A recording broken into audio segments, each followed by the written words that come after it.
He's always maintained his innocence over the shocking murders of his parents at their Sydney home 18 years ago.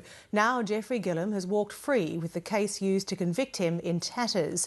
In a unanimous decision, the Court of Criminal Appeal has quashed his convictions and ordered a retrial. His release was greeted with jubilation by his supporters, but others remain convinced of his guilt. Carl Herr reports. The symbolism of Rebecca Gilham's arrival at court spoke volumes. We're very hopeful for justice this morning.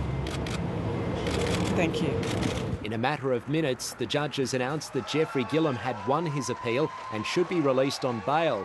Jeffrey Gilham walked out of court to the cheers of those who believe he's innocent. I'd really just like to take this chance to say thank you to the people that have supported us, that have stood by us, and that have put in an enormous amount of hard work to get to where we are today. We never would have got there without them. It must be an enormous relief. Thank you very much. Gilham has always maintained it was his brother Christopher who stabbed and killed their parents, Helen and Stephen, before setting their bodies on fire at their Warrenora home.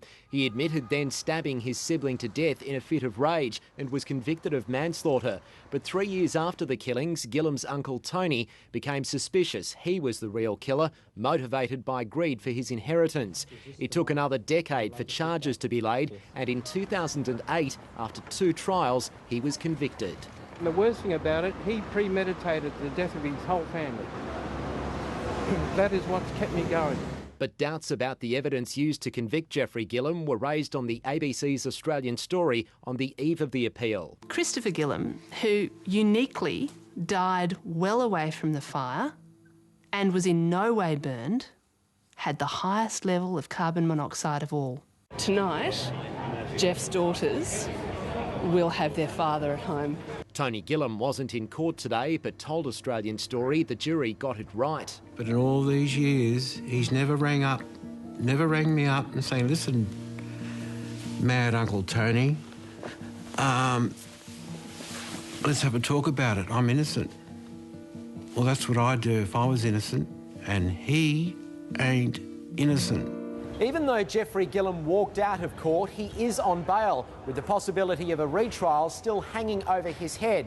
But the appeal court could instead acquit him completely, bringing a final end to this rollercoaster case.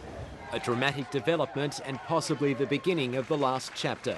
Carl Herr, Lateline.